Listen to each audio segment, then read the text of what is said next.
Vamos a comenzar ya la segunda conferencia de la sesión de esta mañana. La conferenciante ya está en la mesa. Ruego a las personas que se vayan incorporando a la sala, por favor,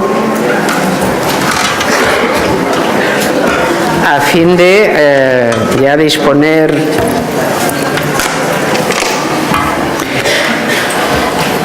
¿ya? Bueno, me cabe el gusto de presentarles a doña Rosa Rodríguez Magda.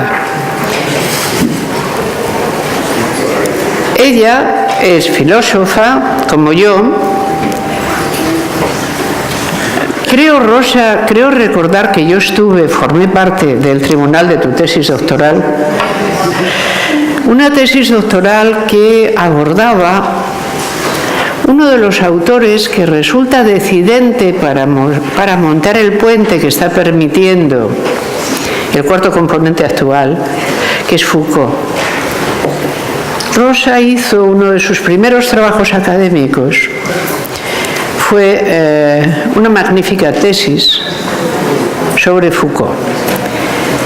Foucault, a la sazón, en aquellos 80, que eran, el tiempo pasa, Rosa, pasa rápido además, era un autor por el cual existía algo cercano a la veneración.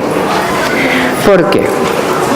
Fuera de las teorías académicas estables del cambio social o de la revolución o demás, parecía encontrar el análisis de un nuevo continente del poder que había que tener en cuenta. Y en efecto, ese continente y la terminología de Foucault se hizo importantísimo dentro del feminismo. No quiero con ello decir una trivialidad como el feminismo fue y se encontró con Foucault, porque no es verdad. ¿No? Foucault iba por su lado, el feminismo sabe también cuál es el suyo, pero era muy importante saber si el análisis que emprendía Foucault sobre las categorías políticas podía ser o no utilizado por el feminismo.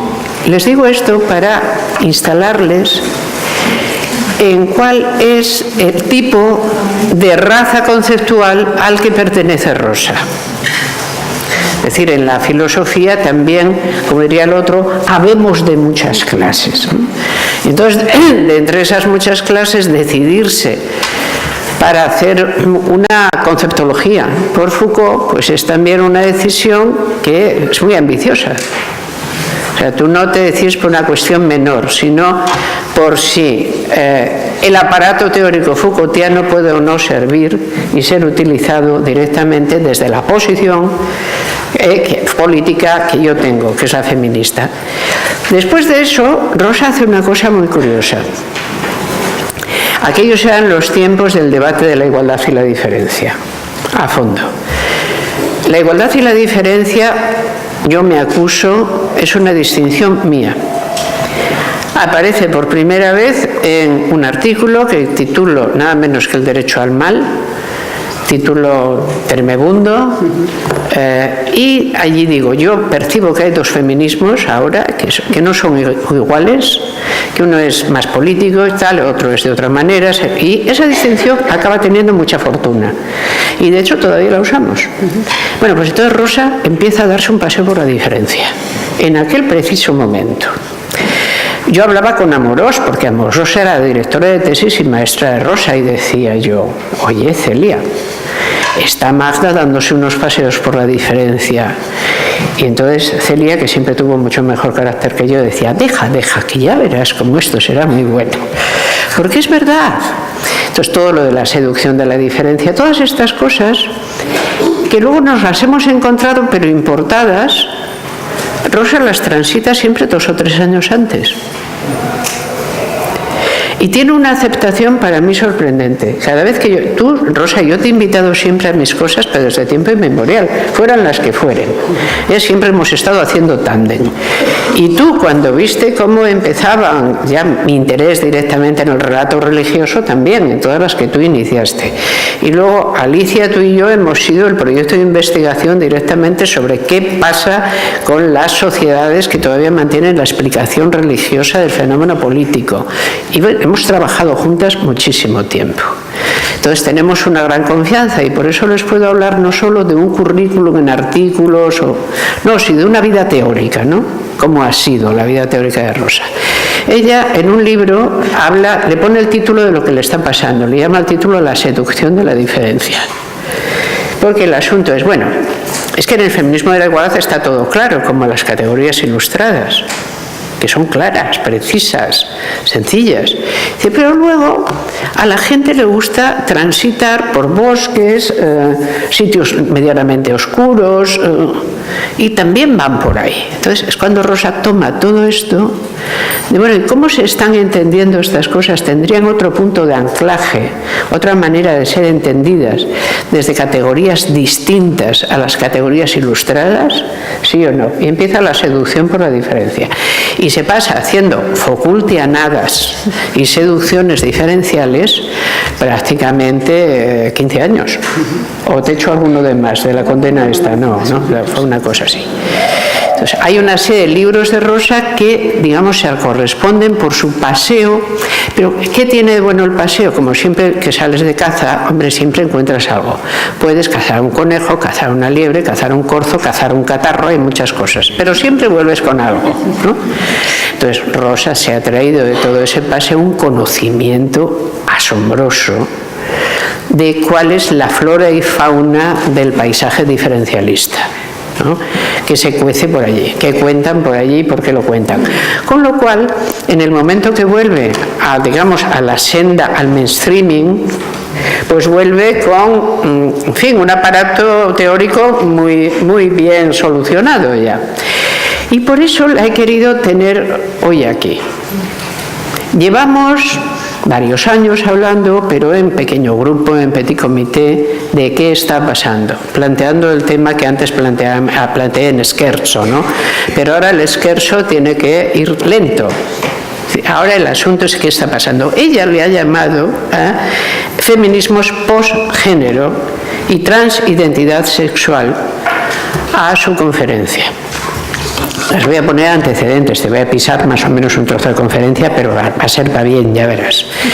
El asunto es, Rosa está convencida de que hemos entrado no en un nuevo periodo del movimiento feminista, sino de algo como lo siguiente. Los 90 fueron la época del post, todo era post, y cuando queríamos tener un concepto era post algo, y dice, no es tan fácil entender todo lo que sea trans, porque esta es la época del trans. Es decir, que el trans está fijado como lo estuvo el post en su día. Es como una especie de marco conceptual global en el cual no solo el feminismo, muchas cosas se están moviendo bajo el trans.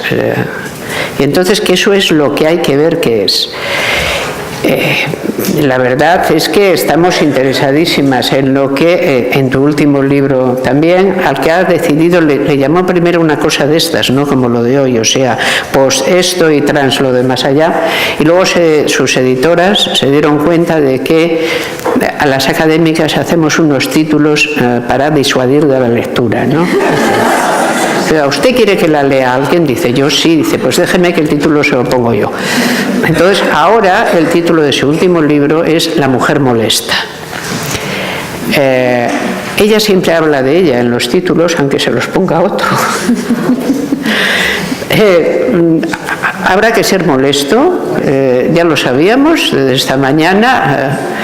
Rosa, te esperamos lo que nos vayas a exponer con el mayor interés, la mayor atención, y te damos enormemente las gracias, todas y todos, de que estés aquí, cariño.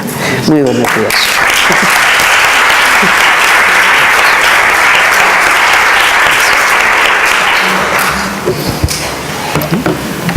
Sí. Bueno, muchas gracias, Amelia, por esta presentación. Son muchos años de amistad, de estar discutiendo cosas, de yo aprender contigo.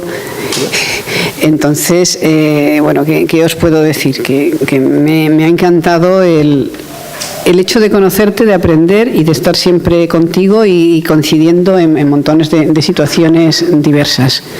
Gracias, Amelia, por estar, por tu amistad, por tu cariño y por todo. Y bueno, gracias también a la Escuela Feminista Rosario Acuña, que es no solamente tú, sino todo lo que habéis conseguido durante todos estos años. Ese es un placer, yo creo, lo acabo de decir en una entrevista, que es la escuela feminista puntera de referencia en España y va a seguir siéndolo, y para mí, desde luego, volver aquí es una gran satisfacción. En la conferencia tuya has ya introducido en gran medida los ejes de lo que podemos discutir estos días. A mí lo que me gustaría plantearme y plantearos es un cierto estupor. O sea, hay conceptos, nociones, estrategias que hemos desarrollado desde el movimiento feminista, desde el pensamiento feminista a lo largo de los años, y que a mí me parece que, pasado cierto nivel de desarrollo óptimo, se empiezan a tener como una especie de síndrome proliferativo y empiezan a ser como mínimo inadecuados o confusos y a veces reaccionarios, y tienen trampa. Creo que uno de los retos que tenemos que hacer, pues, en la reflexión sobre la teoría feminista, es ver hasta qué punto nos han servido dichos conceptos y cómo ahora pueden servirnos o no. O tenemos que decir, bueno, hasta aquí y volvemos a otra cosa. Estoy hablando de conceptos como identidad, concepto de género, concepto de patriarcado, que creo que no me va a dar tiempo a analizar. Yo prefiero utilizar el término de fratriarcado, esto es clan de los iguales, por proponer un arquetipo viril en contra de las mujeres y en contra de los propios varones, que se ven forzados siempre a creer y a crear y a codearse con ese estereotipo que les niega como personas. Y otro concepto que me parece importantísimo es el imperativo de la diversidad. Lo ha dicho también Amelia, cuando hablo de trans no hablo de transmodernidad, o sea, de paradigma trans, de una visión que podríamos determinar como que caracteriza el presente. Bien, la diversidad, el imperativo de la diversidad, creo que es algo de lo que está apareciendo por doquier. Y mi hipótesis, o mi tesis, o lo que me gustaría defender, porque es a lo que he llegado a la conclusión, es que creo que la diversidad tiene una serie de trampas. Y la principal trampa que tiene la diversidad es incluir a los colectivos que pretende defender dentro de ese paraguas y ese armazón que en el fondo los está individualizando, los está invisibilizando. Es necesario que cada colectivo que está dentro de diversidad salga y reclame su identidad. Si nos deconstruimos todos la identidad, el único que va a ganar no van a ser los colectivos ni los individuos, sino siempre ganan los mismos, los malos, y los malos le podemos poner diversos nombres, pero no somos nosotros. Y bueno, empiezo un poco. No os voy a contar todo el power, pero me ayuda a no perderme. Primera noción de identidad. No vamos a repasar todo esto, pero sí el saber que la identidad en un primer momento estaba basada en el interior de las personas. ¿Quién soy yo? Pues ya lo dijo San Agustín, pues implica una reflexión, una introspección. Esto es, durante siglos y siglos y siglos, la identidad estaba situada, digamos que en el alma, en el interior de los individuos. Muy bien.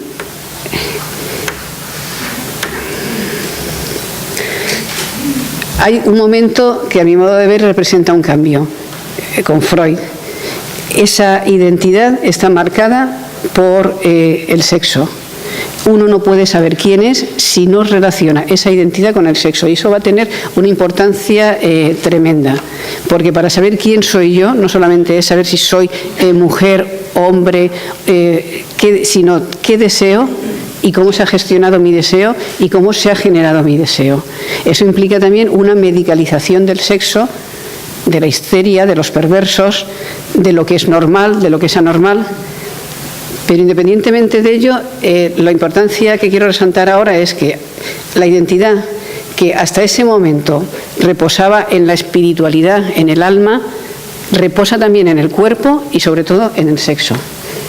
No puedo definirme quién soy yo si no me defino como sexo. El ejemplo de la famosa obra de Michel Foucault, de Hercule Poirot, de la hermafrodita que nace cuando se educa como mujer y después, el hecho de que se enamora de una compañera y va al médico y descubre que no es una hermafrodita, por lo tanto le hacen convertirse en un hombre. No quería incidir solo en esto, sino en pensar por qué en el siglo XIX era imposible conceptualizar el hecho de que hubiera dos sexos, o había uno o había otro. Por lo tanto, teníamos que entrar y descubrir lo que es la verdad del sexo. El sexo era verdadero. No solo el sexo es verdadero, sino que dentro del sexo está mi verdad. Y eso está en la línea de buscar la identidad dentro del sexo que viene desde Freud.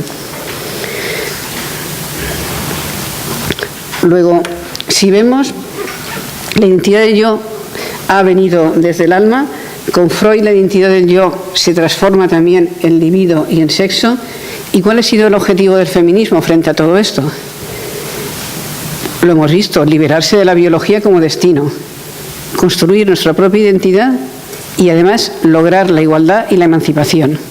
Y para eso hemos tenido que hacer una reflexión sobre cuál era nuestra identidad y cuál no era la identidad heterodesignada que no deseábamos. Para esto nos hemos pertrechado de diversos conceptos. Quiero que recordemos simplemente algunos puntos fundamentales de dónde viene esa idea de género. Porque un concepto empieza a gestarse cuando se percibe una realidad, pero todavía no se tiene nombre para ese concepto. Hay que forzar esa intuición hasta darle nombre, después desarrollarlo, ver sus pautas, generalizarlo y aplicarlo.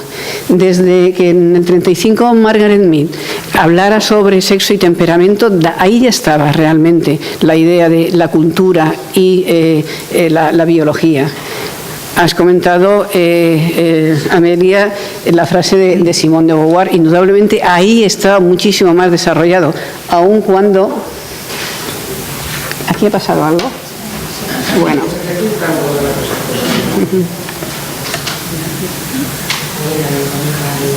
No sé dónde está. Bueno. A tu derecha va a ser todo. Una pantallita pequeñita. En la barra anterior. Vale, por aquí sí. A ver si llevará. A ver. Y si no lo vemos así, si no os molesta mucho. Estaba aquí abajo, ¿no? ¿Ahí? No. Pero bueno, Esto está... dale F5 y te arranca la proyección. Vale, muy bien, vale. Esto estaba... vale. Vale, sí, está perfecto, bien. Bueno, pues entonces sigamos.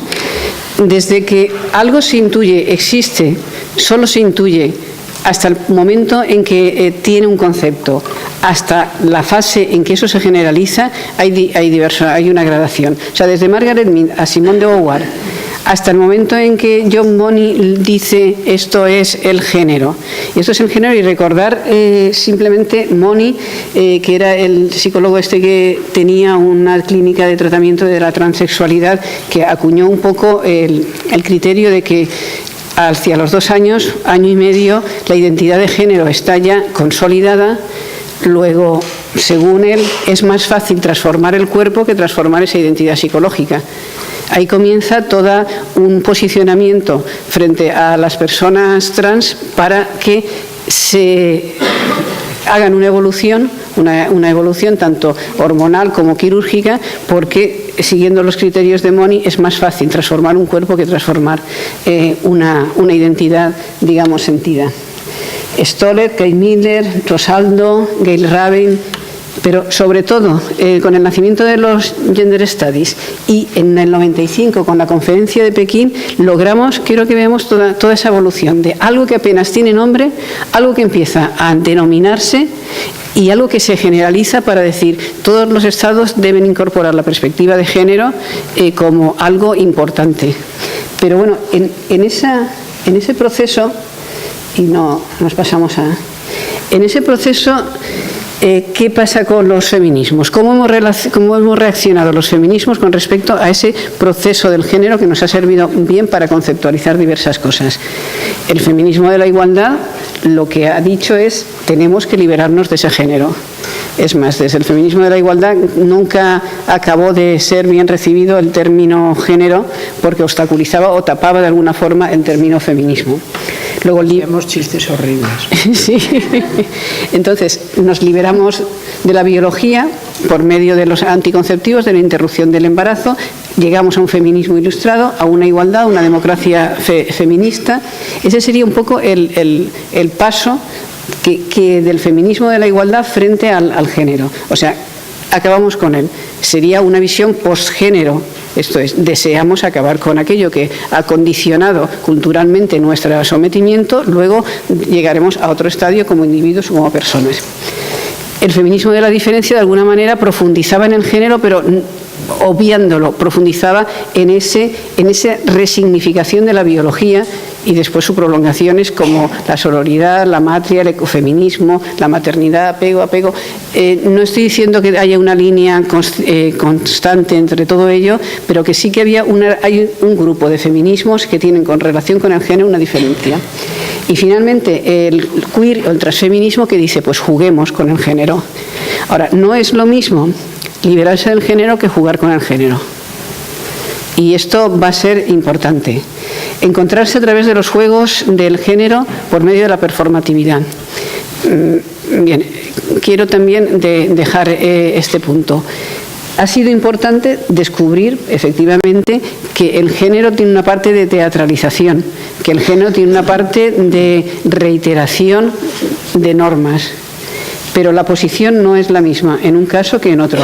¿Queremos realmente liberarnos de ese género? ¿Queremos construir un feminismo posgénero? ¿O estamos enjugazados con la maravilla que es representar diversas actitudes?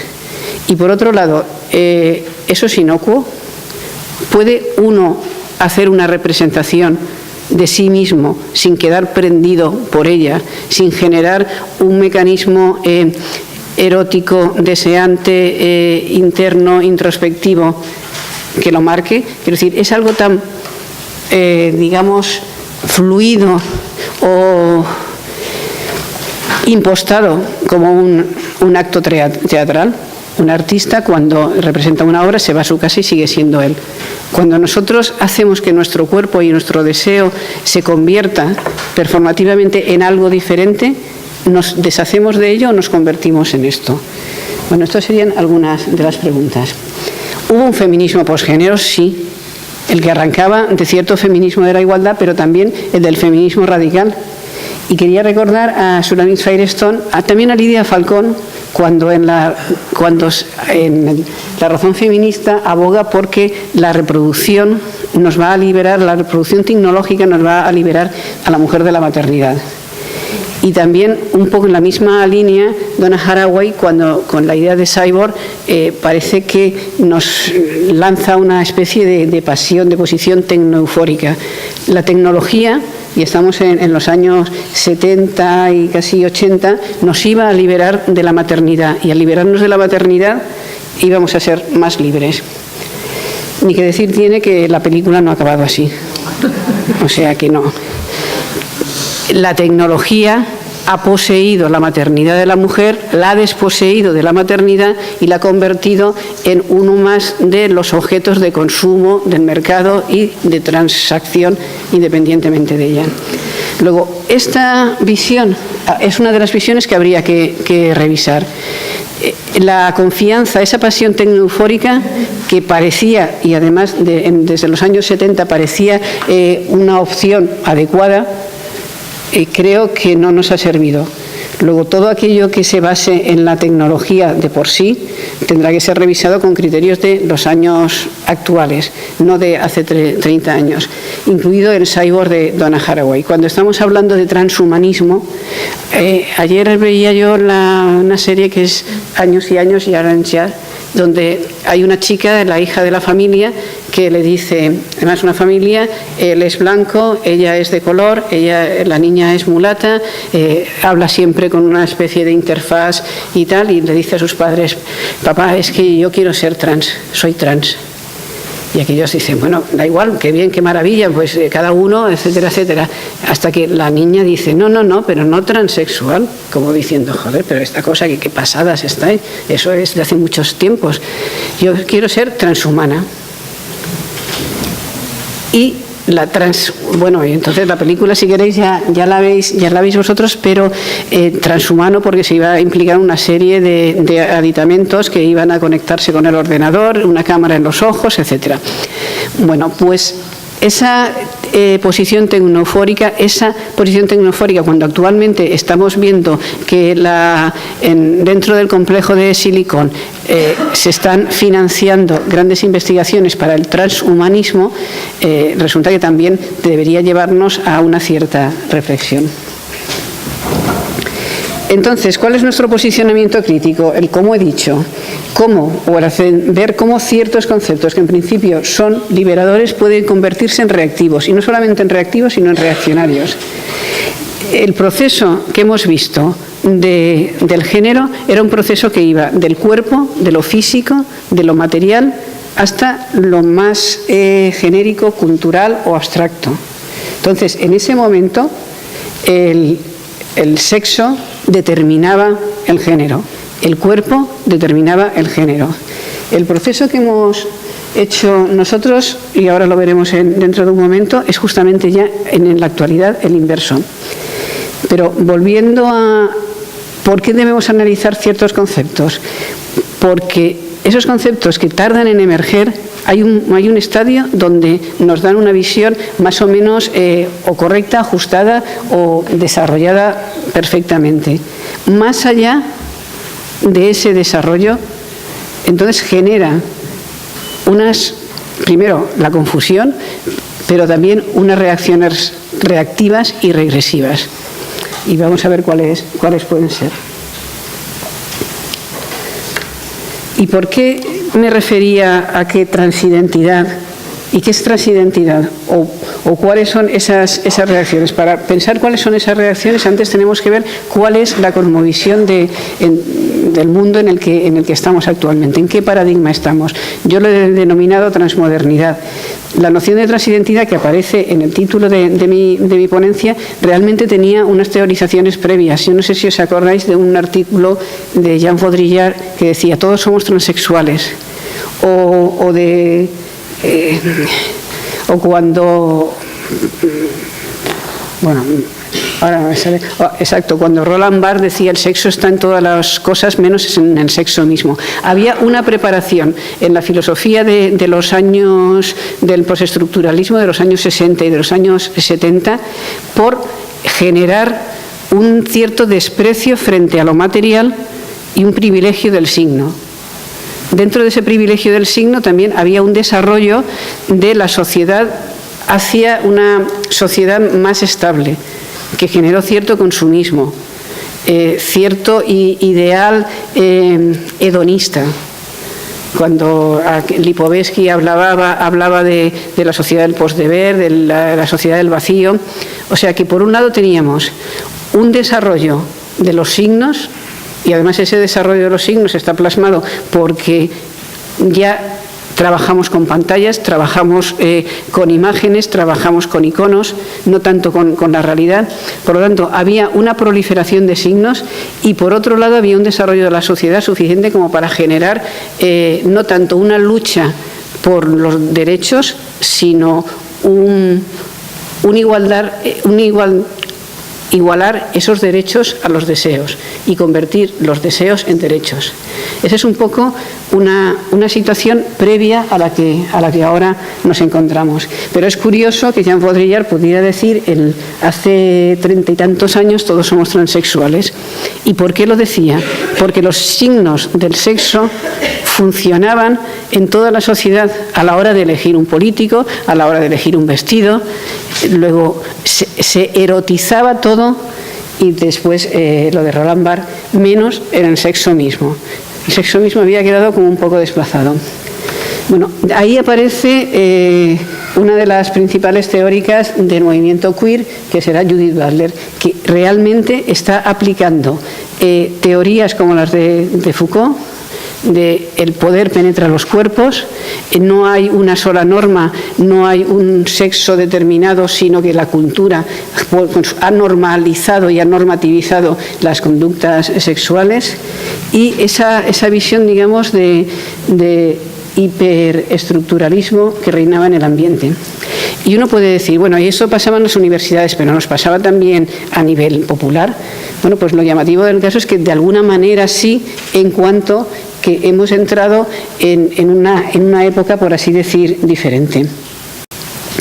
Recordar, por ejemplo, que en este sentido hay la propuesta de Judith Butler por un género fluido, o bien cuando adopta y afirma que el sujeto mujeres no debe ser el sujeto del feminismo, está un poco dentro de ese ambiente de deconstrucción. Vamos a deconstruirlo todo. Dentro de vamos a deconstruirlo todo, hay que deconstruir también los ideales de la Ilustración, el sujeto, el Estado, la nación, el Estado de Derecho. De aquellos lluvias, estos lodos, o de aquellos lodos, estos polvos. Exacto. O sea, el actual surgimiento de las corrientes populistas viene precisamente de esa deconstrucción sistemática de una serie de valores a los que se adjudica un criterio no ilustrado, sino represivo. Dentro de esa tendencia, pues, ¿qué nos afecta para las mujeres? Que no solo el sujeto, el ciudadano, no solo el nacional, que tiene que ser deconstruido, el sujeto mujer tiene que ser también deconstruido. Ya desde entonces anunciábamos que aquello iba a ser tremendo, pero no sabíamos hasta qué punto podía diluir una serie de estrategias que considerábamos necesarias. Y por eso estamos hablando de otra época. Y no voy a profundizar, este es uno de mis ejes de estudio, no puedo profundizar ahora en ello, pero a la que he denominado transmodernidad, porque no están, digamos, en el momento de la prevalencia de lo post, sino en la prevalencia de lo trans. Y cuando pensamos en que queremos un mundo transnacional, o sea, globalizado, cuando nuestros alimentos son transgénicos, cuando además estamos hablando del transhumanismo, como la niña de la serie que quería ser transhumana, pero como realmente en cuanto dependemos de esto, dependemos de montones de elementos, estamos dando ese paso transhumano. Cuando todo lo que ocurre es translocal, incluida esta conferencia, cuando esa virtualidad está devaluando el peso físico de las cosas para convertirlas en signos de sí mismos, y esa hegemonía del signo frente al referente. A esto, y unido a que si, por ejemplo, Lyotard decía que la posmodernidad se basaba en que ya no eran posibles los grandes relatos, bueno, ¿qué mayor gran relato tenemos ahora que el de la globalización? Un gran relato caótico, no coherente, no sistemático, pero englobante y total, que hace que ni los estados ni las personas puedan tener opciones de acción, porque todo depende de un entramado muchísimo mayor. Eso, unido al desarrollo de las nuevas tecnologías de la comunicación y de la información, hace que lo virtual sea algo que encontramos todos los días. Pues bien, dentro de ese modelo es lógico que en lo que nos ocupa, que sería el pensamiento feminista, también estemos seducidos por lo trans frente a lo post. Y ya no digamos frente a la identidad. La identidad sonaba como algo de la modernidad, algo que era de la Ilustración, que es una cosa de señores muy antiguos. Lo post era el rupturismo, pero no estamos ya en lo post. En lo post propició la deconstrucción de los sujetos, entre ellos del sujeto mujer, pero lo trans es un paso más. Y ya no me estoy refiriendo, vuelvo a repetir, a movimiento transexual. Me estoy refiriendo a condicionamiento global de una sociedad que nos hace pensar que lo trans es lo positivo, lo progresista, lo vanguardista, Cuando se dice, por ejemplo, es que los estados-nación ya no han caducado, ya no tienen ningún sentido. Estamos siendo transnacionales, pensamos como un criterio no autocrítico, que es verdad. O sea, cuando estamos viviendo en la translocalidad, cuando estamos intentando lograr un más allá, estamos pensando desde un paradigma trans. Luego, desde ese paradigma trans, es lógico que el feminismo se convierta en transfeminismo. Es lógico, pero es así. Recordar solo que el transfeminismo surge más o menos en el 87 con la teórica Sandy Stone, cuando hace el Imperio contraataca.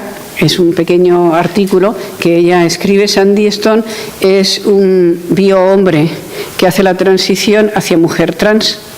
No sé hasta qué nivel está operada o no, pero vamos, es una mujer trans. Y entonces ella está respondiendo a un libro de una feminista, Janice Raymond, que era El imperio transexual. Fijaos en que estoy hablando de 1987. O sea, esto estaba pasando en Estados Unidos en el 87 y esto está pasando ahora. Luego, el transfeminismo, como primer punto, es una cosa muy viejuna. O sea, que no podemos venderlo como la vanguardia avanzada de lo que va a venir. No, es una cosa que ya tiene casi 40 años y más. Y por lo tanto es algo que es viejo. Bueno, ese es el origen del transfeminismo.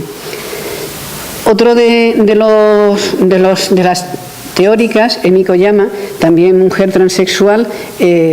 Si queréis podemos mirar, por si no lo leéis bien, porque es importante parte de lo que dice. El transfeminismo es principalmente un movimiento de y para las mujeres trans, está claro, que consideran que su liberación está intrínsecamente vinculada a la liberación de todas las mujeres y más allá. También está abierto a otros queers, intersexuales, personas trans, hombres trans, mujeres no trans, hombres no trans y otras personas que simpatizan con las necesidades trans. Dos son los principios básicos. Primero, el derecho a definir la propia identidad y a expresarla. Y segundo, el derecho a decidir sin coacción sobre la integridad o transformación de los propios cuerpos. Este es el origen. Yo quiero que veamos que está muy en consonancia con el aire de la época y muy en consonancia con una preocupación concreta. En este caso, de hombres trans que hacen su transición a mujeres trans y qué preocupación tienen, lógicamente, el saber qué identidad tengo, cómo se me reconoce esa identidad, tengo derecho a que se me reconozca esa identidad. Luego, es una preocupación lógica. Ahora bien, hay una segunda etapa del transfeminismo que yo la quería centrar en España. Con nombres, o en España y fuera también, por ejemplo, con nombres como Pat Califia fuera o Paul Preciado o Miquel Misé en España. Ese segundo momento de grandes aportaciones teóricas tiene que ver con cuando se celebran los 30 años de las Jornadas Estatales Feministas de Granada, que fueron en el 2009.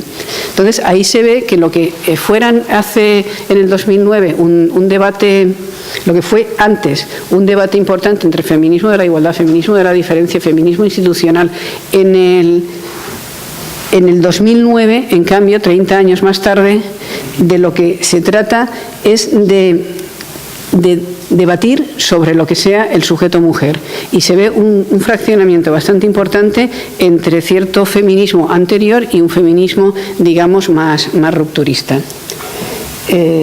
Por decir,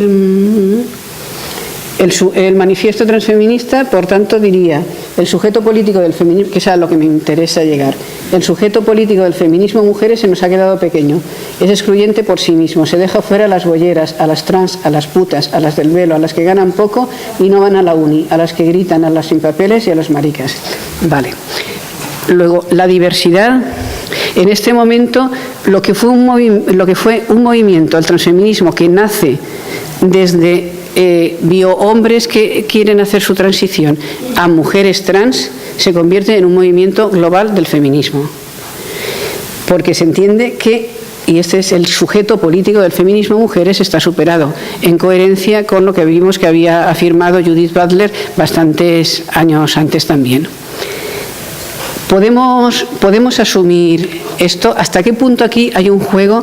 Porque parece que cuando se habla de que las mujeres, el sujeto del feminismo, ha quedado pequeño y es excluyente porque deja fuera a tal, las bolleras, las trans, las putas, las del velo, las que ganan poco, las que no van a la uni, las que grindan, todas son mujeres. Luego, o sea, tenemos el concepto de mujer, las mujeres somos diversas. Luego, el concepto de mujer incluye muchas diversidades. Hay un juego falseador en este razonamiento, porque entonces se dice, existe la diversidad, y dentro de toda la diversidad existe una diversidad que es ser mujer. No, o sea, la diversidad no es una más de las diversidades dentro del ser mujer. O sea, la mujer es y es diversa. Incluye todas las diversidades, incluso las diversidades límites, que a veces ya no se sabe si responden a un arquetipo determinado o a un prototipo determinado. Luego, a mí me parece que proponer un enfrentamiento o una deconstrucción del sujeto femenino en base a esta interpretación de la diversidad tiene una falacia de punto de partida. Las mujeres somos diversas, no somos una diversidad dentro de la diversidad. Y esto nos llevaría a que de alguna manera estamos dentro de un cierto modelo de transidentidad sexual. Y vuelvo a decir, cuando hablo de transidentidad sexual estoy hablando de transidentidad sexual para todos, para personas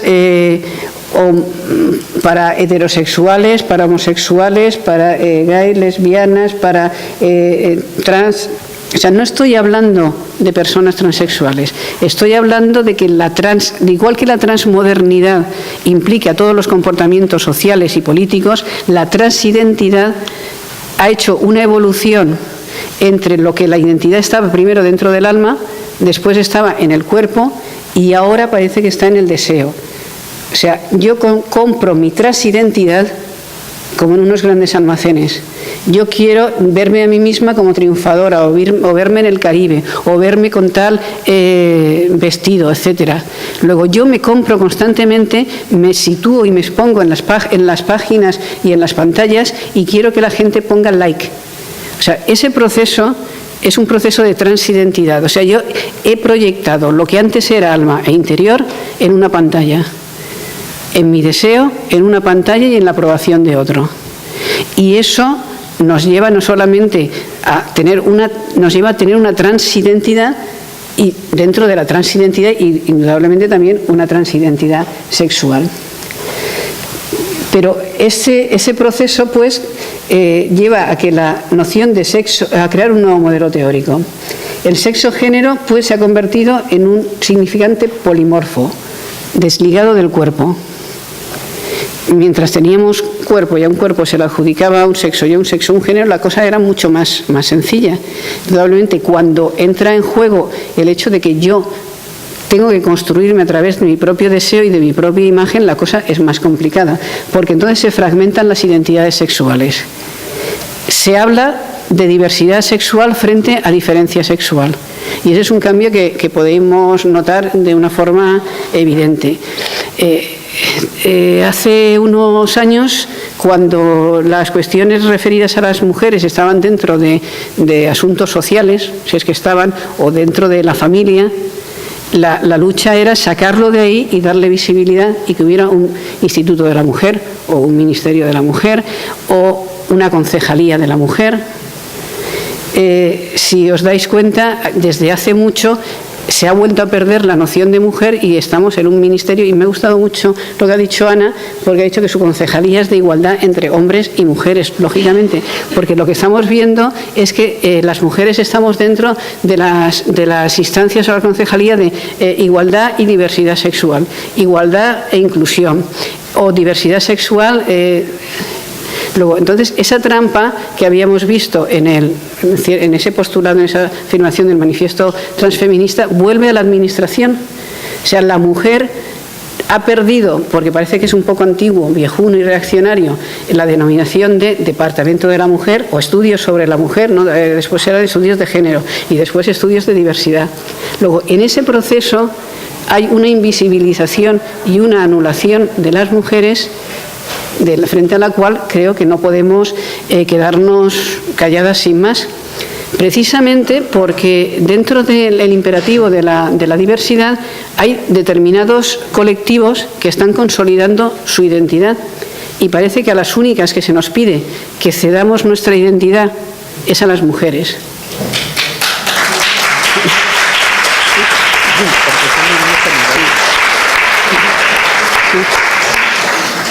Pues me alegro de que lo compartamos porque me parece algo terrible.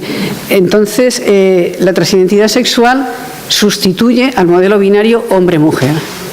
Bien, pues en eso estamos. Y si fijaos un poco en el proceso, pero el proceso sobre todo es un proceso de abstracción.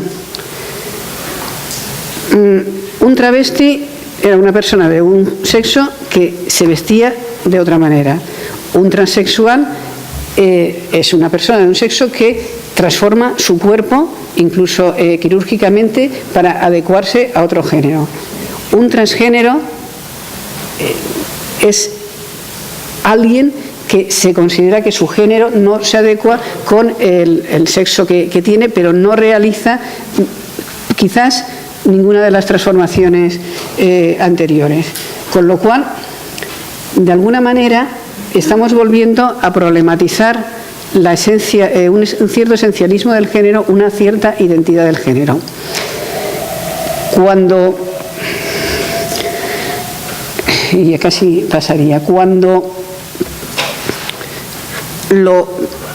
la búsqueda de la propia identidad, que no tiene ya apoyatura en un cuerpo, tiene que buscar una apoyatura en otra cosa, cae en lo que Alicia llama un solipsismo sexual.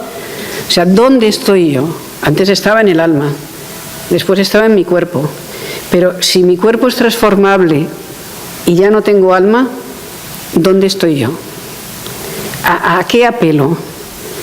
Y ahí es muy difícil.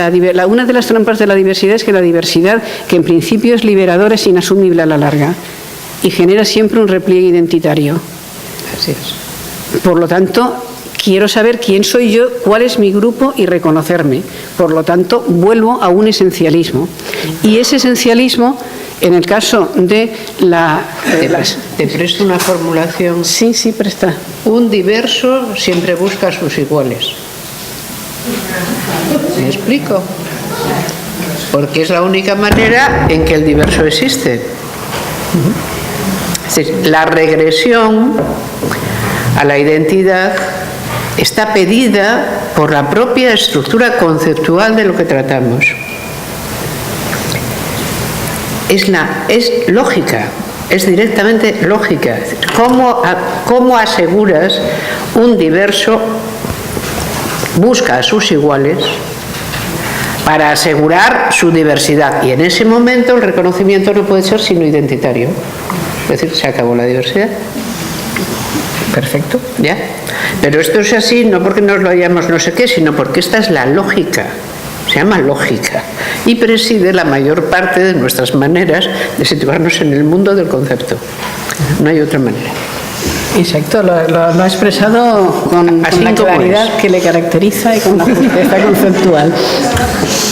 Entonces, es inasumible, la diversidad es inasumible como otra, y lleva en sí la trampa de la identidad. Entonces, cuando dentro estamos, por ejemplo, criticando y dices, bueno, es que cuando uno apuesta por una diversidad sexual, hay una fracción de ese movimiento que no lo entiende bien y entonces reactiva los estereotipos. No es una fracción solo del movimiento, es que la diversidad es inasumible. Por lo tanto, para saber quiénes somos hay que volver al estereotipo. Y si yo quiero elegir mi identidad sexual, vuelvo al estereotipo del rosa y el azul, del hombre y de la mujer, y además lo refuerzo. Lo refuerzo precisamente porque no tengo esa tranquilidad de haber sido reconocida desde el nacimiento por otros. Y esto genera un esencialismo, y el feminismo siempre ha luchado frente al esencialismo y frente a los estereotipos, con lo cual hay un momento en que no vamos a estar del todo de acuerdo con alguien que defienda que tiene un estereotipo, y de aquí la idea de lo del cuerpo equivocado. Es que no hay nada más reaccionario, ni más patriarcal, ni más sexista que decir que nazco con un cuerpo equivocado. No hay cuerpos equivocados.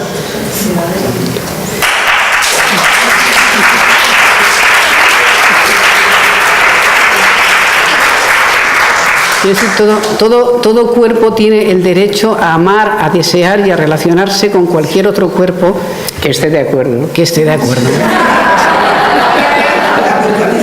Exacto, que esté de acuerdo. Bueno, y seguimos. Entonces, hay una trampa en esa impertinencia de los conceptos, y si vemos la evolución del sexo-género veíamos, y por repasar un poco lo que venía diciendo, que la naturaleza, cuando había naturaleza, la biología era un destino, y entonces había una diferenciación entre el sexo y el género. En ese momento el cuerpo determina el género, y eso es lo que queríamos criticar. Bueno, determina el género, pero el género es cultural y no tiene por qué estar determinado hasta tal punto. Pero en ese momento el cuerpo determina el género. Entonces, ¿qué pretende el feminismo? ¿Nos vamos a liberar de ese género? O bien por la igualdad de los sexos, sería el feminismo de la igualdad, o bien el primer feminismo posgénero, la tecnología nos libera de la biología, sería el posgénero, el cierto feminismo radical. Actualmente, con el desarrollo creo, en algunos puntos excesivo porque llega a ser confuso, del género, el género es el que va a determinar el sexo. Si el género es el que determina el sexo, yo puedo transformar mi cuerpo para adecuarlo a ese género. ¿Qué es el sentido? El sentido. El género sentido.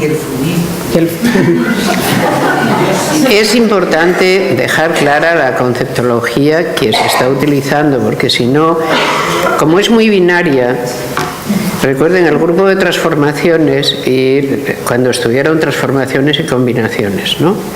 Cuando tú actúas sobre una estructura que es primariamente binaria, tu capacidad de regresión al binarismo está asegurada siempre. Claro, porque es que vas a ir al fundamento a la menor, vas a deslizarte al fundamento a la menor, es casi imposible que eso no ocurra. Y por eso, digamos, el énfasis que Rosa está poniendo en ¿qué pasa? ¿Cómo se escapa uno del género? Dice, pues en el feminismo estaba claro. Primero dices, el género es una construcción teatralizada, y yo me niego a mantener la parte de ese teatro que me resulte más difícil, más dificultosa, más onerosa, más penible, no la quiero, fuera. 2. Llegas más allá y la cosa es, es que vamos a hacer de los cuerpos sexuados femeninos cuerpos individuales sin necesidad, pues la reproducción la haremos como en un mundo feliz, maquínicamente. Eso yo se lo oía a Lidia Falcón en su día, que ya por fin nos liberaríamos porque empezaríamos a fabricar criaturas. Yo al llegar ahí, confieso que me asusté un poco, dije, hombre, no me parece ni necesario. Es decir, para tener libertad pública y política no me parece ni necesario que este esquema tecnológico que Rosa está exponiendo tal. Pero por el otro lado fueron más allá y dijeron, no, el género es una construcción, porque como es sentido, yo con el género que creo que tengo voy a fabricarme el sexo. Es decir, claro, estamos haciendo un dúo y la culpa es mía. Gracias. Eso es precisamente, o sea, partimos de la naturaleza y partimos de lo biológico, nos queremos liberar de ello. La biología o el cuerpo determina el género, pero en la evolución llega un momento en que el género determina el sexo. Antes de ver esas implicaciones, o sea, la noción de género, cuando yo digo que ha dado de sí lo que debía de ser, y si lo aplicamos más empieza a ser confuso, es, por ejemplo, o sea, la noción de género se aplicaba, perspectiva de género era perspectiva feminista. Ahora ya no es perspectiva feminista. Cuando violencia de género es violencia, y lo repetimos, de una mujer por el hecho de ser mujer, etcétera. Pero todo eso estaba pensado cuando identificábamos género con feminismo. Cuando hay muchos géneros, la cosa ya no es así, porque entonces perspectiva de género, ¿qué es? Perspectiva de mujer, perspectiva feminista, perspectiva LGTB, perspectiva de diversidad, perspectiva trans. O sea, luego no nos sirve, tendremos que volver a aquello tan sencillo de que hay palabras para las cosas. Y si es igualdad entre hombres y mujeres, es igualdad entre hombres y mujeres. Si es derechos de las personas trans, es derechos de las personas trans. No se puede editar una ley que diga ley de la identidad sexual y que sea realmente una ley de los derechos de las personas trans, porque identidad sexual la tenemos todos.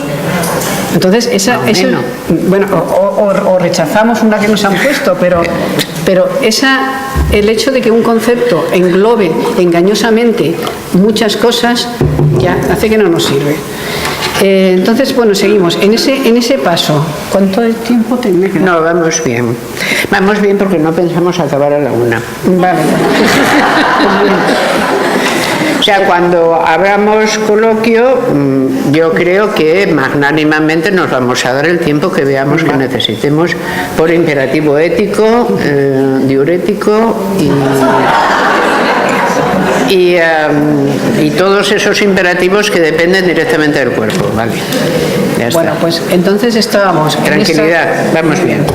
Entonces estábamos en esa vuelta donde no el cuerpo determina el género, sino el género va a determinar el cuerpo. Y eso nos va a traer una serie de problemas. Consecuencia, ¿cómo saber cuál es mi género si no depende de mi sexo? Yo no digo que antes las cosas estuvieran maravillosamente bien, pero estaban claras. No, es verdad, igual que estaban claras en la época esclavista, tú eres esclavo, un puto esclavo, y yo soy un amo, el puto amo. Pues estaba claro, no estaba bien, pero estaba claro. Bueno, ¿cómo saber cuál es mi sexo, mi género, si no depende del sexo? Entonces yo me digo, entonces soy el yo que deseo ser, eso es lo que yo soy. Pero entramos en lo que Alicia llama un solipsismo sexual. Pues anda, ¿cómo miramos en esa cámara oscura de cuál soy yo y cuál es mi deseo? Eso no es contrastable y sobre todo no es contrastable para construir leyes sobre ello. Pero tiene una ventaja. Claro, porque la novedad aquí introducida es la libertad sexual de las mujeres, que nunca la tuvieron. Un individuo que se pone de nuevo como en el espacio de la libertad sexual y que es una mujer que antes no tenía acceso a ella, es decir, que claro que podía ejercer el sexo, pero conocía perfectamente cuál era toda la normativa de aplicación. La normativa de aplicación destruyéndose por deconstrucción y por militancia. Bien, tiene que vivir esa nueva situación con una cierta indeterminación. No hay cosa más mejor que explicarles a las mujeres la teoría queer, que se está hecha para otras personas, a fin de equivocarlas en el camino a seguir para su propia libertad. Es en directo. ¿Por qué? Porque te enfrentan a la terminología del deseo como la terminología de la libertad. Y el escamoteo verdadero es que eso está hecho para un deseo que no es el tuyo. Porque tú, el tuyo, no sabes cuál es, solo sabes lo que estaba enfrente y estás destruyendo. Te van a dar la agenda de otro. Eso es. Y te van a decir que es la tuya. Y luego te dirán, como no te la sabes bien, la voy a llevar adelante yo. Sí. Y en eso estamos. O sea, se va entendiendo el asunto. Es que importa mucho ver pensar es andar. Importa ver dónde está el concepto, cómo se camina, qué se toma, qué se abandona cuando se toma una cosa. Rosa, yo siento el dúo, de verdad, te estoy pisando. No. Pero es que a veces me da la impresión de que para la primera conferencia, las segundas tienen que ser de explicar el mapa. Y en una explicación verdadera y en filosofía, eso lo tenemos meridianamente claro, si no cuentas el cómo ha ocurrido, el cómo hemos llegado, no sabes dónde estás. Porque el cómo has llegado forma parte del qué es, ¿no? Entonces, aquí estamos donde... Eso es. ¿Qué es el solipsismo sexual? La autodeterminación. Una persona, mujer, ahora, un varón puede decir que está semiconfuso respecto del sexo. Y además lo suelen decir porque les da igual, dicen esto, dicen cosas más, se quedan tan a gusto. Porque tienen para todo el gusto, quiero decir, el abanico es más grande que nunca. Luego, si no se deciden, problema suyo es. Dicen, bueno, yo qué sé, o dicen esas bobadas de vamos a tener que firmar un contrato y tal. Dices, joder, se puede ser trivial, en este mundo. Pero una jovencita no. La antigua eticidad que normaba la figura femenina está deshaciéndose y esa persona tiene que decidir quién es, con una identidad sexual, no genérica, y saber a dónde llega. Le puedes soltar cosas como esto es lo que tú quieras, esto es lo de tal, el deseo es lo de lo otro, y te escuchará ávidamente, le estás contando lo que desea oír. No le estás contando nada que le vaya a pasar. Es más, evitas por completo ese discurso. ¿Vieron a muchos y muchas queer o gentes de estas en la manifestación del Tren de la Libertad? Estaban en primera fila, ¿verdad? No había ni una, ¿verdad? ¿La agenda feminista les preocupa? Nada. No es su agenda. Simplemente. Bueno. Sí, es que me has adelantado la conclusión, pero bueno. Yo me voy. No, que hay que hacer un poco genealogía. En este caso, la teoría queer, o como he apuntado someramente en transfeminismo, obedece a unas preocupaciones sobre la identidad sexual y sobre el tránsito de la identidad sexual. Simplemente yo lo que digo es que esas preocupaciones no son estrictamente las preocupaciones que tienen las mujeres y que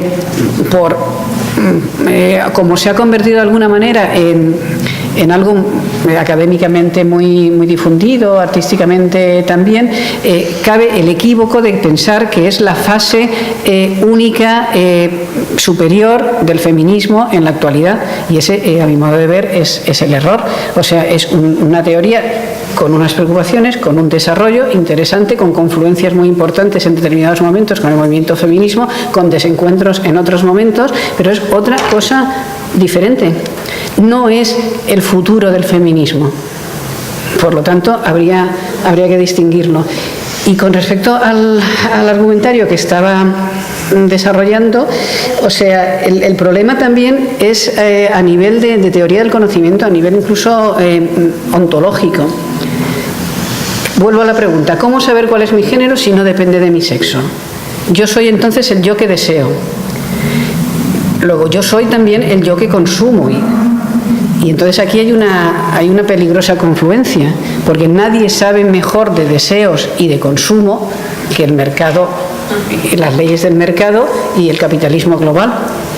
Luego entonces, cuando resulta que mi camino hacia la emancipación coincide con el de las grandes multinacionales, pues habrá que poner el punto, no sé, de interrogante en algún sitio, ¿no?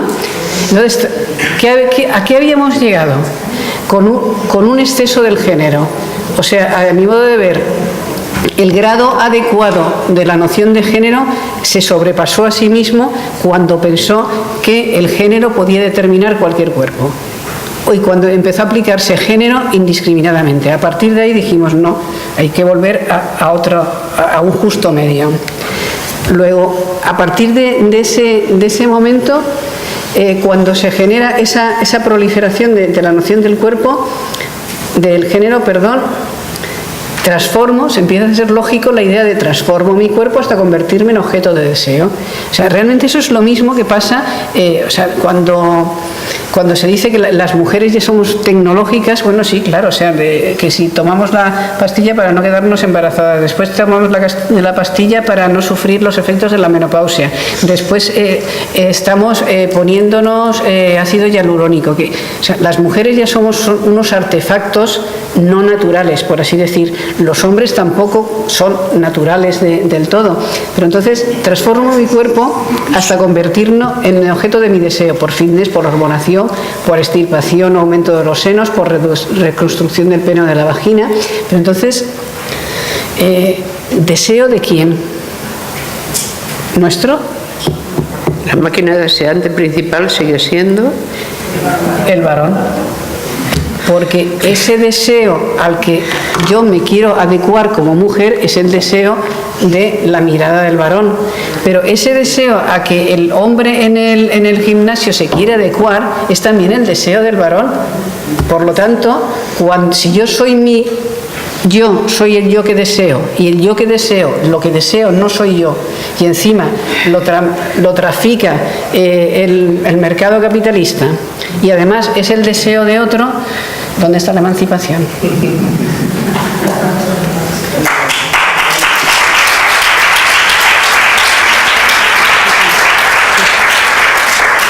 Entonces, no nos deberá asombrar, y no se ve ahí, no nos deberá asombrar que haya un paradójico retorno a los estereotipos de género, lo cual es lo más sexista y lo más patriarcal que hay.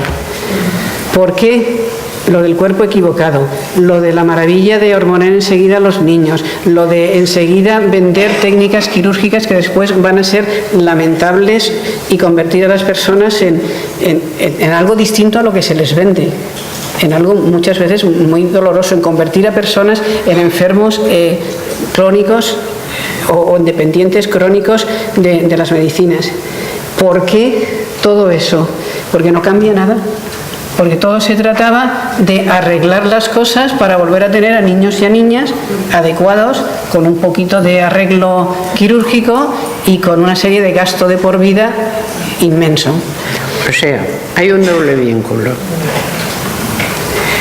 El doble vínculo es cuando tú tienes que elegir entre un par del cual ambos miembros son malos. Y sin embargo se te fuerza la elección. Esta es la teoría comunicativa del doble vínculo. Por ejemplo, imaginemos que odiamos las patatas y alguien nos dice: ¿cómo quieres las patatas? ¿Cocidas o fritas? Tú en realidad dices: quiero cambiar el universo discursivo, no quiero que entren las patatas, ¿vale? Dices: sí, pero aquí no se cambia el universo discursivo. Mira, aquí hay machos y hembras.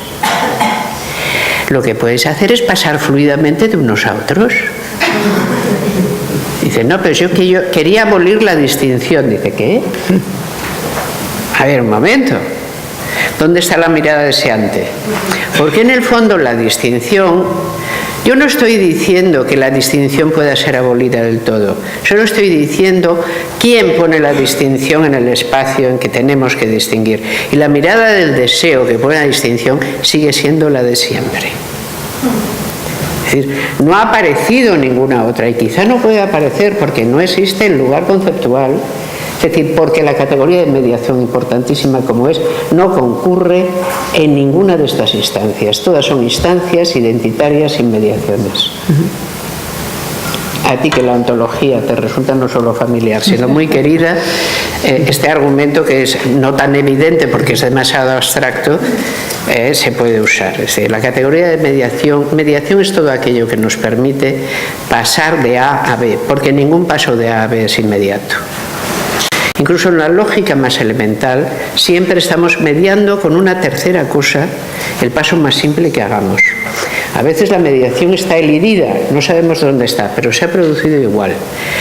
Cuando estamos utilizando una de las categorías binarias más importantes, si no la más importante de todas, tiene que haber siempre puntos de fuga. ¿Qué pasa? Pues que en realidad quien te dice en los rosazules, que son como los rosacruces, pero de ahora, los rosazules, hay una gente que es rosazul, ¿no? Rosazul. Entonces lo más que te dicen es que esos son los extremos de algo y que te muevas por dentro. O sea, que decidas de cuál quieres. Dice, incluso por la mañana es rosa, por la tarde es azul, luego vuelves. Detesto esa geografía. Es una geografía detestable. No me dice: no, perdona, ¿quién sigue teniendo la batuta? ¿Cómo que esa geografía es detestable? ¿Quién pone la mirada? Y la mirada está puesta, no ha cambiado el foco. Puede haber cambiado los modismos, pero... Y luego la cosa esta de: no te preocupes, que esto se soluciona en la farmacia. Sí. Empiezan quejándose de una cosa que le llaman el fármaco no sé cuántos, que ni me acuerdo. para convertirse en sus mejores auxiliares. Vamos a comprar de todo esto todos los días en cantidades ingentes, porque el cuerpo lo soporta todo. Es verdad que el cuerpo lo soporta todo. Nuestros cuerpos, que somos nosotras y nosotros, son finitos y tienen fecha de caducidad. Y no podemos hacer sobre ellos, sin destruirlos, muchas cosas. Es insensato. Pero si tú quieres vender cosas...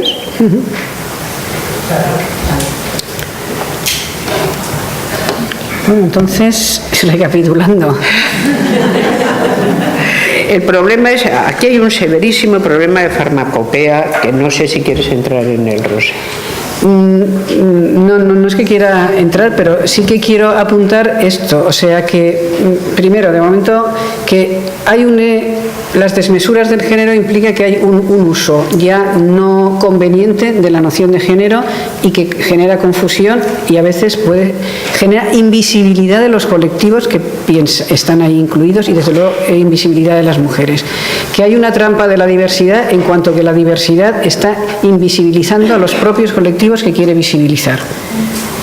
Y dentro de esos colectivos hay una indignidad de hablar por otros. Yo no hablaré por otros, pero hablaré por las mujeres. Dentro de eso las mujeres. Las mujeres no somos una diversidad más dentro de la diversidad. Las mujeres somos un colectivo con un nombre, algo más que un nombre, menos que una sustancia, pero algo más que un nombre, con una historia, con una tradición, con un cuerpo vivido que requiere también una narratología y una identificación. Y por lo tanto somos diversas. Y podemos agrupar la diversidad dentro de ese concepto. No somos uno más dentro de los diversos. Y la trampa también de lo que me refería con respecto a ciertas ideas sobre la asunción de la diversidad es que la diversidad no es asumible porque siempre genera repliegues identitarios, que dentro de esos repliegues identitarios somos las mujeres las únicas a las que se nos niega el derecho a reclamar el genérico mujeres porque empieza a ser reaccionario, viejuno, y me parece que no podemos aceptarlo.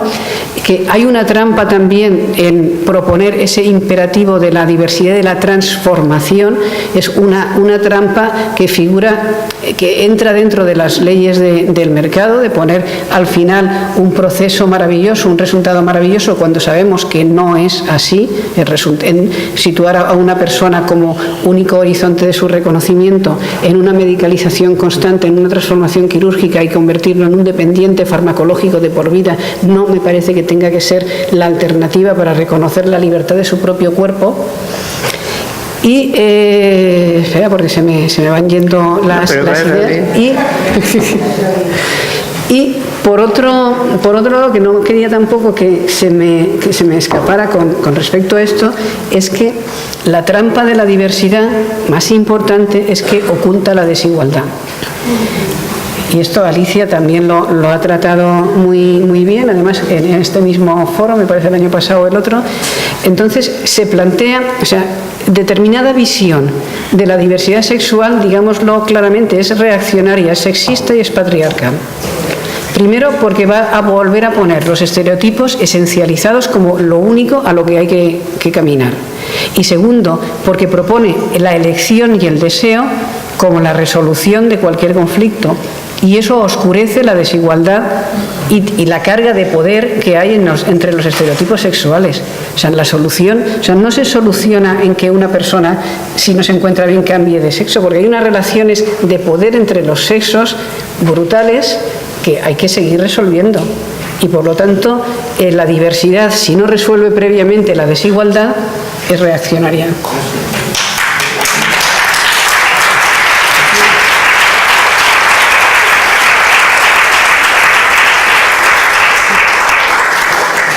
Y ya me queda un poco, ya contenta con los aplausos, ya me queda poco. Bueno, creo que hay que volver entonces a utilizar los términos. Creo que hay que ver el justo medio de de las denominaciones. Creo que hay que revisarlo a la altura de los tiempos, deshacer las trampas, volver a ver las analíticas de poder que subyacen y que penetran los cuerpos, que hay que volver a utilizar la palabra sexo, mujer, hombre, etcétera. No pasa nada, junto con todas las otras palabras y junto con las otras variaciones que hay que tener muy en cuenta de cuál es la genealogía de las teorías y los movimientos colectivos, que no todos son agrupables bajo un mismo cajón desastre, que eso no quiere decir que uno no se entienda con otro colectivo, que no camine junto, que no vayamos a la vez, pero habrá momentos en que digas, no, esto no es lo que yo estaba diciendo, y es más, lo que tú estás diciendo me anula, y tenemos todo el derecho a decirlo, y tienen todo el derecho a decirlo, y frente a todo ello, la conclusión para mí es que no podemos renunciar al sujeto nosotras las mujeres. Con ello no estamos haciendo nada que sea antiguo, porque hemos visto que lo que ahora se vende como más moderno tiene casi 40 años. Luego, no hay ningún porvenir del feminismo que pase por la anulación del sujeto nosotras las mujeres. Vamos a ser molestas, hemos sido molestas y, como digo en mi último libro, queremos seguir siendo molestas porque queremos seguir siendo visibles. Muchas gracias.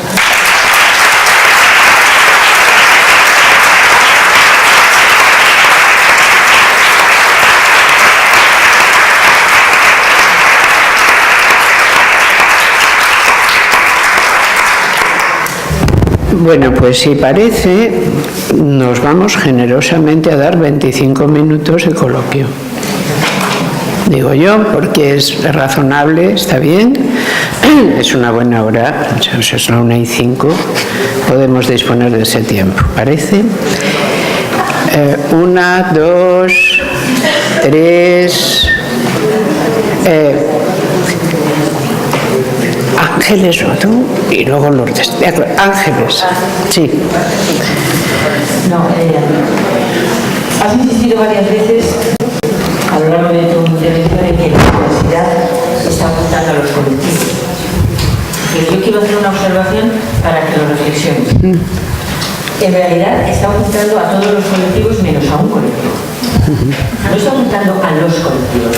En política pública la diversidad hace unos años acogía a todos los diversos, por decirlo de alguna manera. Tú tenías ahí a las personas discapacitadas, temas raciales, todo. La diversidad hoy, en el simbólico por lo menos, toda la gente entiende que es otra cosa. Y cuando se están constituyendo hoy los ayuntamientos, nos estamos encontrando de que la izquierda, en general, exceptuando el Ayuntamiento de Gijón de momento, hay que celebrarlo, la izquierda en general está constituyendo áreas de intervención política de igualdad y diversidad, pero en realidad son de igualdad y LGTB, exclusivamente. Es decir, el resto de los colectivos da igual.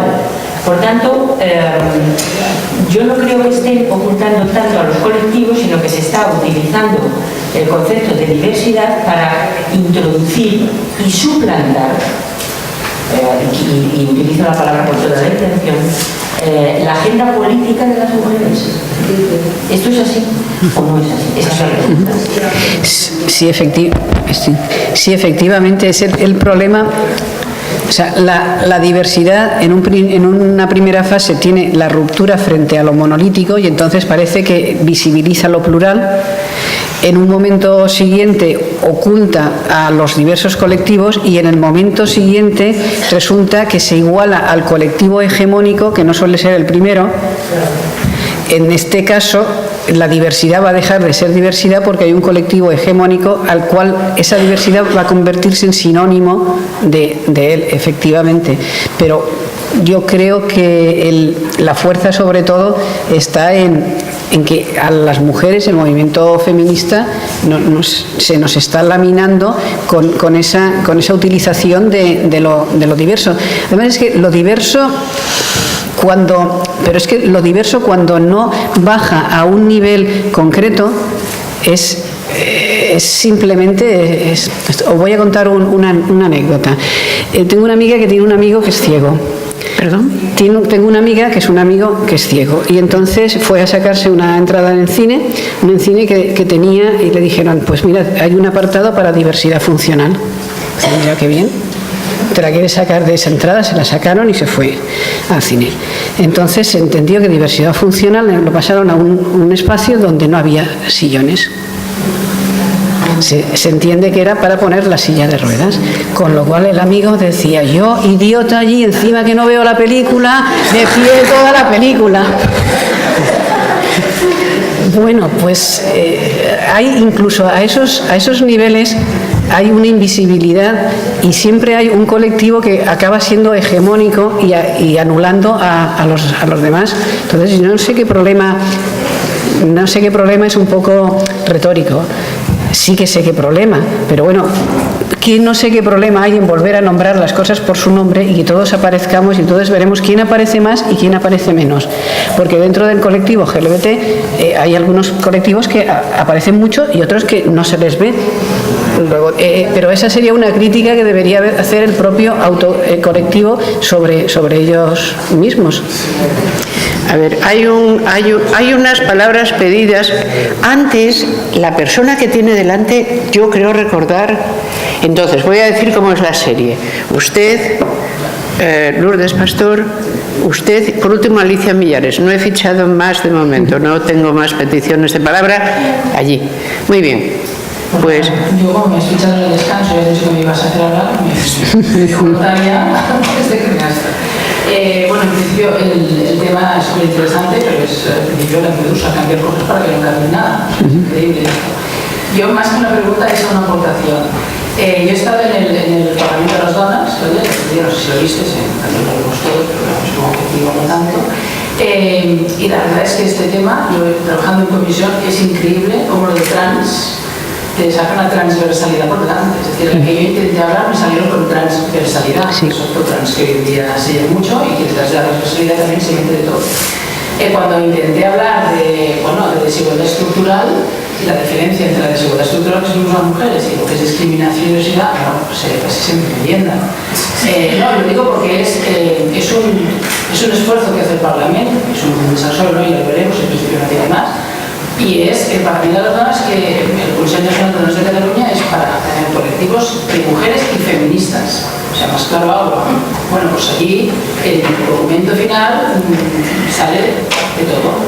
Y no se ha podido llegar a pactar de ninguna otra forma. Y yo no iba como político, yo representando a una asociación, a un lobby feminista, pero lo digo porque, bueno, un poco sumando que la idea que tienen es de que lo que se lleva, lo que toque, lo que no toca es lo que decía yo, lo que toca es que estamos todos en la misma lucha, no estamos todos en la misma lucha, son escenarios distintos, pero además distintos a nosotros, a las feministas, que yo creo que nos perjudica no tenerlo claro. Muchas de las mujeres que no lo tenían claro eran feministas, que eso es lo peor, que es lo que a mí me sabía peor, que yo intentaba hacer un poco de pedagogía, porque eran feministas y no tenían claro eso, era yo la que no lo tenía. Y esto en un esfuerzo que hace un Parlamento. No, por eso precisamente quiero decir el esfuerzo por pensar y por clarificar, y ahora voy a hacer un poco de propaganda. Espera un momento. Ahora me sale esto. Es que ya ha sido. Señálala en el lateral. Vete a las pequeñitas, marcas la que buscas y ya te salen grandes. hasta luego. Es decir, yo he intentado contar algo. Si a alguien le interesa lo que he dicho, acabo de sacar este libro donde cuento todo más desarrollado. Muy económico, por cierto, tengo que decir. Porque precisamente no era lo que comentabas tú, porque precisamente me parece que percibimos montones de cosas, pero nos falta el argumentario, nos falta el no querer infringir ciertas normas de lo que se puede decir, no se puede decir, o no sentirnos egoístas. He intentado clarificar y decir, bueno, esto es lo que hay, y creo que hay una serie de trampas y que no debemos caer en ellas. Por favor. Pues mi pregunta es un poco abstracta, retórica, no sé realmente si tiene respuesta. Mi pregunta es la siguiente: siendo el feminismo una teoría política, es decir, una teoría sobre el poder, Si abandonamos el pensamiento estructuralista, que al final es el que ve la estructura macro, que engloba a los ciudadanos, a las mujeres y a los hombres, y nos basamos solamente en la percepción individual del deseo, es imposible construir una teoría política que cambie la sociedad. Es decir, porque he leído, he escuchado varias veces a lo largo de esta conferencia lo de jugar con el género, lo de la performatividad. Es que la mayoría de mujeres no tienen esa opción. O sea, la mayoría de las mujeres están socializadas a la fuerza, paulotinianamente, con el premio y el castigo, para que aprendan una determinada forma de ser. Yo a eso no le llamaría jugar. Entonces, me da la sensación de que esta nueva teoría está construida desde el privilegio. Es decir, el privilegio del signo es en sí mismo un privilegio, porque hay mucha gente, sobre todo las mujeres, que no pueden ignorar su realidad material y hacer una performatividad con ella. Si ellos sí pueden, están demostrando con sus propios actos que son el privilegio. De hecho, solo escuchamos, las mujeres trans son mujeres. ¿Dónde están los hombres trans? Incluso en este campo, las mujeres que deciden hacer esa performatividad son invisibilizadas, igual que son invisibilizadas las lesbianas dentro del colectivo LGTB. Sobre la IG, sobre la IT, no sabemos dónde están las sedes. ¿Dónde están los hombres trans? ¿Dónde están las lesbianas? Yo creo que es el mejor ejemplo de que esto es una teoría del privilegio.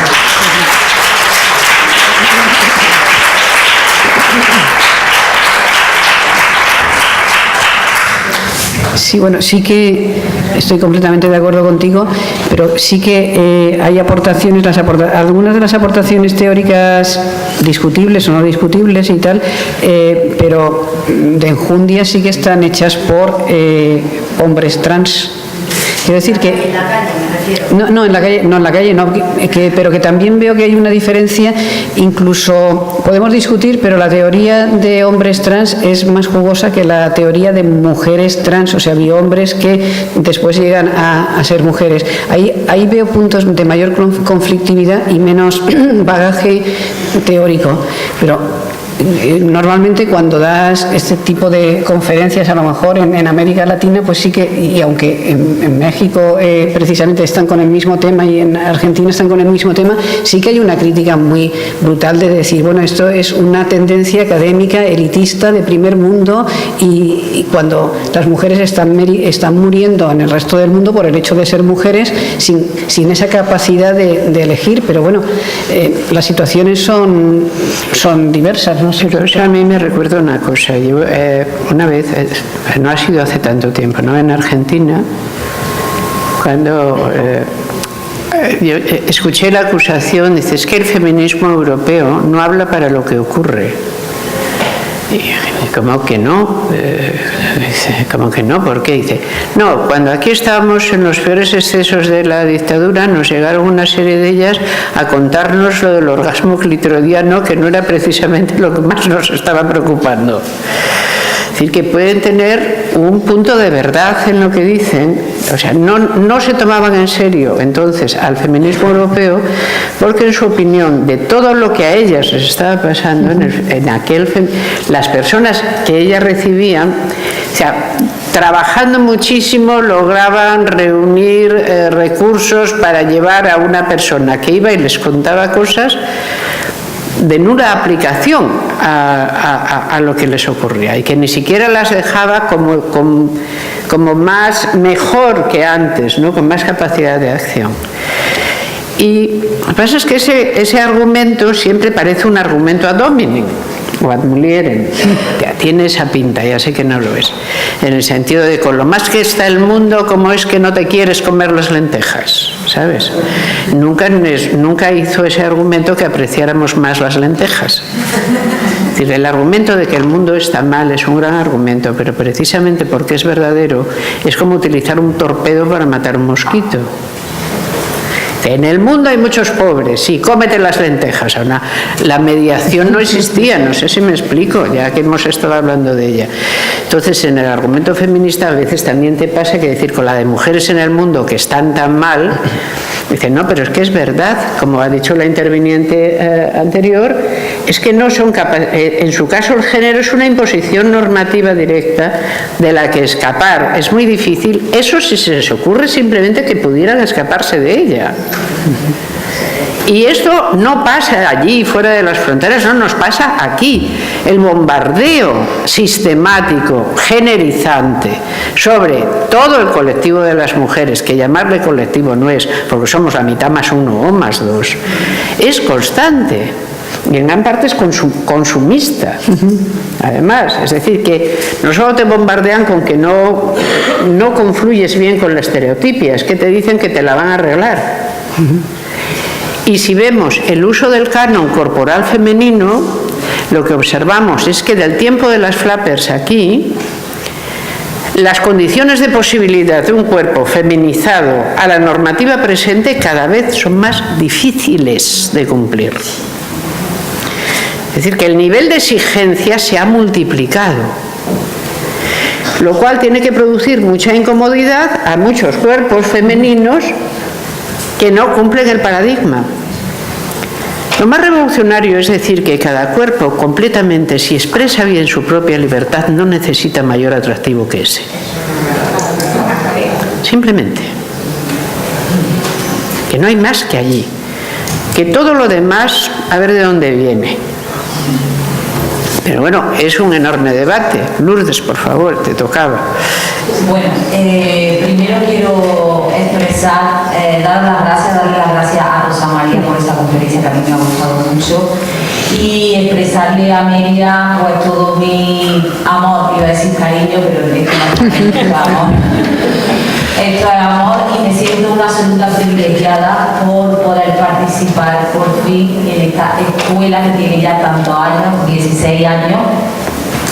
Me siento una auténtica privilegiada porque las feministas necesitamos nutrirnos unas de otras y muchas veces cuando estás trabajando en que se nutran una y otra, pues casi no nos da tiempo. Entonces estar aquí sentada y tenerte a tiempo completo es un privilegio.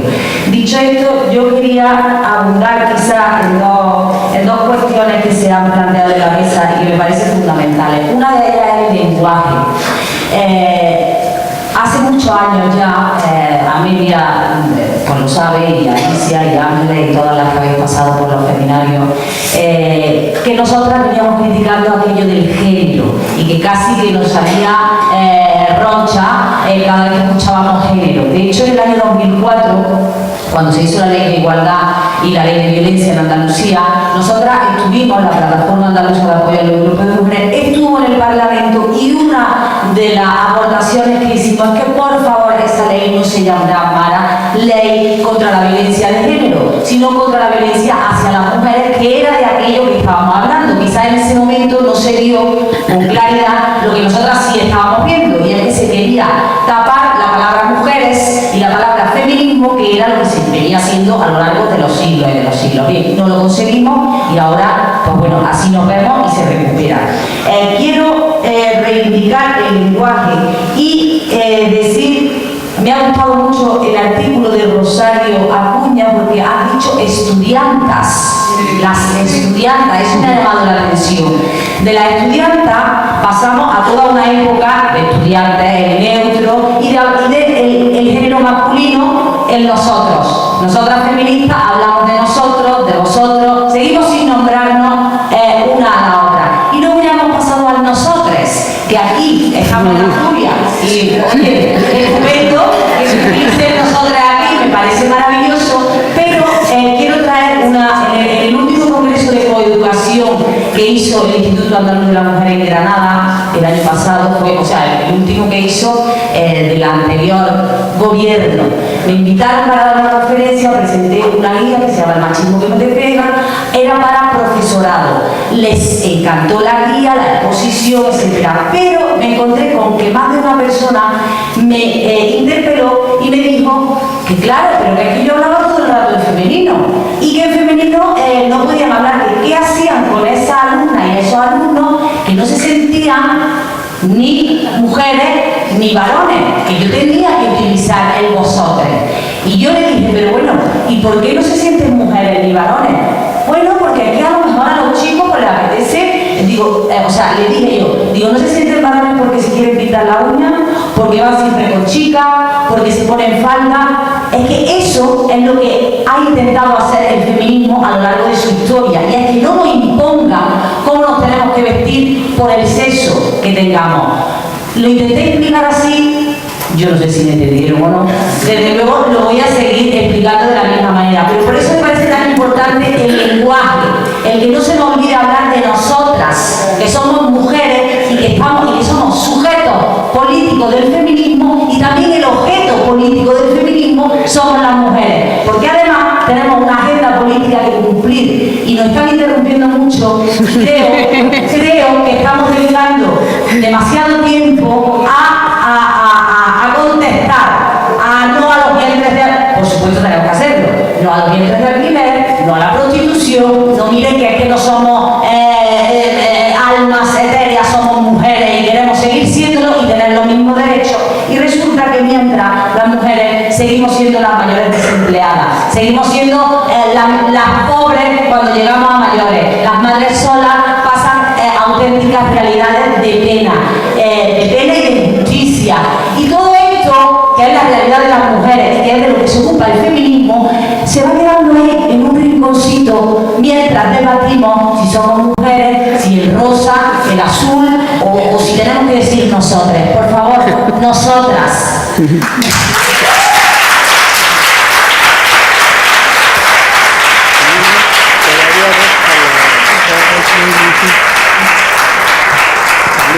Como siempre, con toda la fuerza y la pasión. Rosa, realmente, bueno, me encantó tu exposición. Al final yo voy a pensar, no, pues no intervengo, pero después dije, sí, vamos a ver, vamos a ir completando victorias de la teoría queer, para saber contra qué tenemos que ir. Primera victoria de la teoría queer: la tendencia a la taxonomía. Dicho esto, quiere decir el colectivo, victoria dentro del colectivo LGTBIQ+.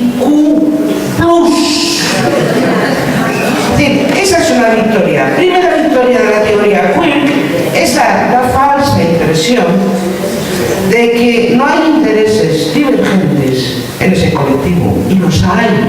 ¿Y de qué categoría? Primera victoria queer es la invisibilización, porque su primera fuente de ataque de la teoría queer era gays y lesbianas, y están consiguiendo la invisibilización. Consecuencias de esa tendencia a la taxonomía es que encima ha llegado a sectores minoritarios del feminismo, y ahora tenemos un feminismo etiquetado. ¿Cuál es ese feminismo etiquetado? Que homogeniza a gente de la izquierda. El feminismo diverso, anticolonial, racializado, homo. ¿Sabemos de lo que hablamos, verdad? Se ha escuchado un sí. Es una gran victoria de la teoría queer, que además nos va a traer muchos costos personales, porque nos va a hacer confrontar con personas que se dicen feministas, pero que realmente, siento tener que decirlo, han leído muy poco. Han leído muy poco. Otra victoria queer, profunda, que además es donde empieza, el plural a la palabra feminismo. Que a mí me puso los nervios y estoy hablando desde un inicio muy temprano. Desde un inicio muy temprano. Y que hemos asumido como una, magnanimidad propia de alguien que se asume muy altruista. Otra victoria queer, el manifiesto, que yo lo siento muchísimo, el manifiesto transfeminista. Es decir, la taxonomía ha llegado a los extremos de las mujeres no existen como categoría porque están las maricas, las putas, las bolleras, las del velo, las del sin velo. Y contra eso es contra lo que tenemos que luchar. Y la vamos a ganar. Esta batalla la vamos a ganar. Pero como bien dijo Amelia, va a traer muchos costos personales. Y en esta sala, y hay muchas personas que están padeciendo en carne viva esos costos personales de persecución y acoso por pura y simplemente decir: tú a mí no me callas.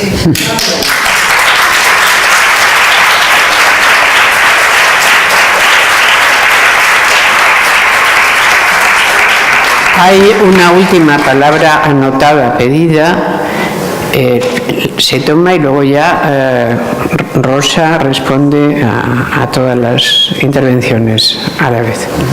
Bueno, lo tengo muy difícil porque después de hablar millares, que venga yo a hablar, pues es complicado, pero lo voy a intentar, porque este es un tema que, fijaos si es complicado, que hasta en las propias Pedroche ha generado a veces una fisura, que ya hemos solventado, ya volvemos a ser Marina y Marina. Entonces, a lo que voy.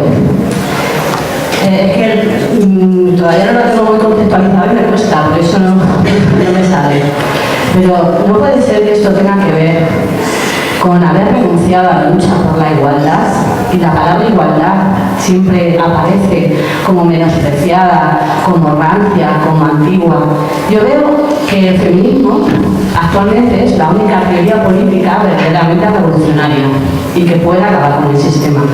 Y el sistema no lo va a consentir. Con el marxismo ya lo hizo y por eso vinieron luego los pormarxismos, que ojalá hay que volver al marxismo. Pues con esto lo mismo. Yo creo que hay que volver a la fuerza revolucionaria del feminismo, de siempre, de la teoría tradicional, de la clásica.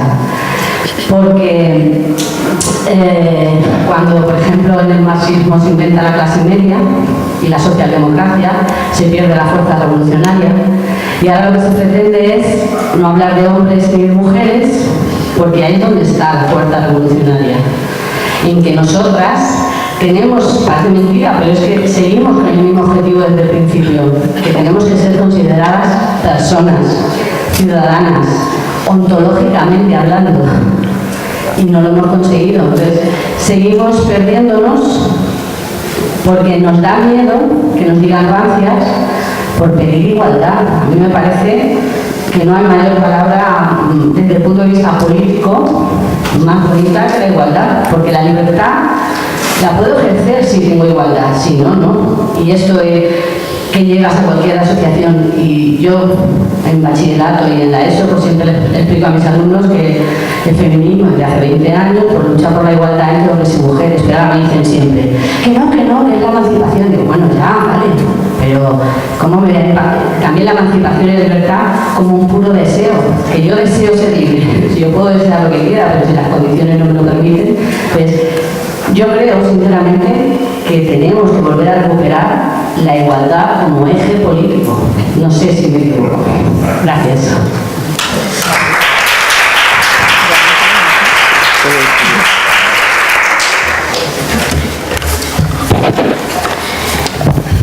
Sí, yo creo que han salido los temas que vamos a seguir debatiendo a lo largo de varios días. Pero me parece importante revisar la teoría feminista, me parece importante analizar los sesgos reactivos y reaccionarios que están teniendo algunos de esos conceptos, ver las trampas de la diversidad, volver a la utilización de los nombres con su referente, y sobre todo plantearnos en qué medida determinadas acciones pueden sumar, o determinadas acciones son también contrarias a lo que el movimiento feminista ha defendido siempre. No podemos pasar simplemente al activismo y decir es que nos estamos olvidando de la realidad, porque es que la teoría genera realidad Y esto que estamos denunciando aquí está generando leyes, está generando departamentos administrativos, está generando presupuestos, y esa es la verdadera de repercusión negativa con respecto a las realidades concretas y cotidianas también de las mujeres. Luego tenemos que cambiar la teoría, tenemos que avisar de esas trampas, porque independientemente de las manos negras y de los dirigismos y de los intereses, hay una parte de la población, de la gente que realmente lo dice convencida de que está avanzando por el camino adecuado y que es lo más progresista. Ahí es donde tenemos que seguir trabajando. Y creo que momentos como este o encuentros como este es el camino adecuado, porque no nos van a parar. Llevamos no solamente 300 años, sino muchos siglos de ver que las cosas no están como deberían estar, y el seguir viéndolo, el seguir matizándolo y el seguir agrupando esa fuerza de nosotras las mujeres, otros colectivos también, pero nosotras las mujeres estamos aquí, estamos molestas, vamos a seguir molestando porque no nos gusta cómo están yendo las cosas.